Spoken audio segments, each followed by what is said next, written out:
Next, we have Andrew Tulloch.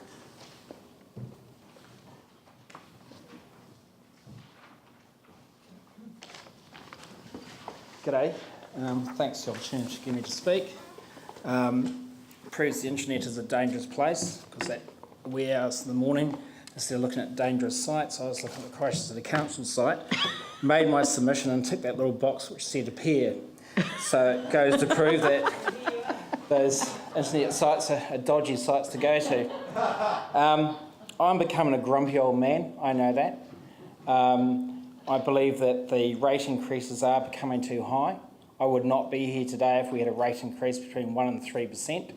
I totally accept that. That's what inflation is, and that's what we should be going up by. No problems at all.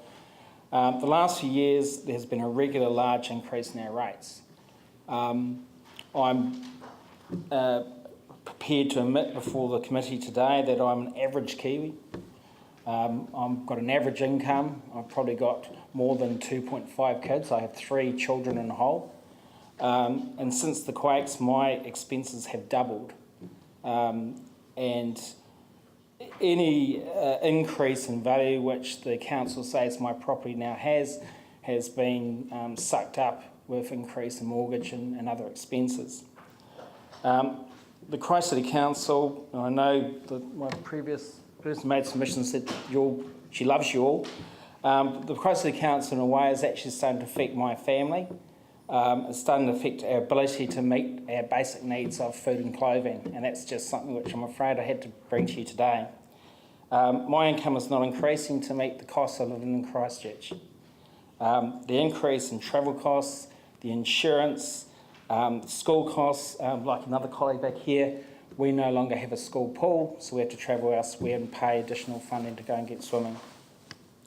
There's increase in power, so we no longer have a fireplace, and when we had a rebuild, we weren't allowed to put a fireplace into our house, and we were able to access free firewood, so that's now an increase for our family.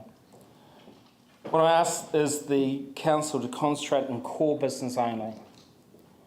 Like my family, we can no longer afford luxuries, and in the current climate, I only really want the spending of the council to be on core roading, core infrastructure and maintenance.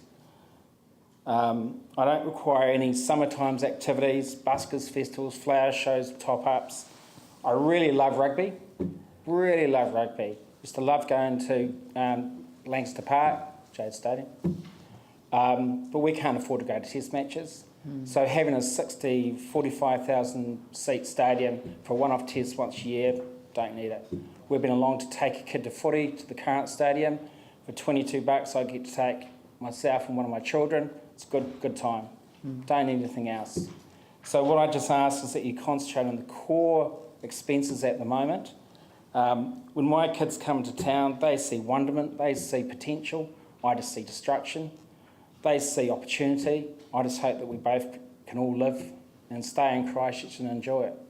Thanks for the opportunity, and I'll remember not to tick that box again.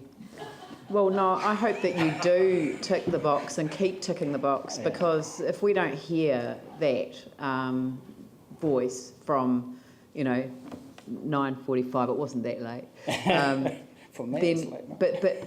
But if we don't hear that voice, then we're not doing our job. So you make our job actually easier to do by coming and speaking. So thank you very much. That was heartfelt. So, Glenn? Yes, thank you very much for that.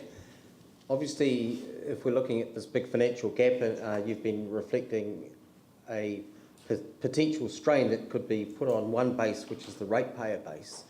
Could I ask your view, if we change the base to a taxpayer base, what your response will be to that as a way of meeting that? My best friend, who is my best man, he works for the equivalent of Wellington VCAM.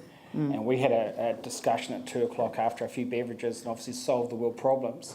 And he was saying the same thing, is that maybe the reality is that local government can't actually afford to cover all the infrastructure, and we may actually have to look to the taxpayer or overall taxpayer to maybe cover some of the infrastructure costs which we have to pay. he said to me, okay, we'll remove your pipes for your sewage, we'll remove the roading outside your road. How would you feel about that for the increase? I said, look, I've got no problem with paying towards those core aspects. It's the other social aspect, which I know the council is very nice and it's all very touchy-touchy, and I do appreciate what you're doing, but I don't need it. I can look after my family over Christmas and holidays and provide them the entertainment. I know I've run over time, but, I can do that. I just need you to do the core bit, such as that I can't attach to. Yep. Oh, that's a very good message for us to hear. Thank you very much. And I really appreciate you ticking the box. Thank you. Thank you.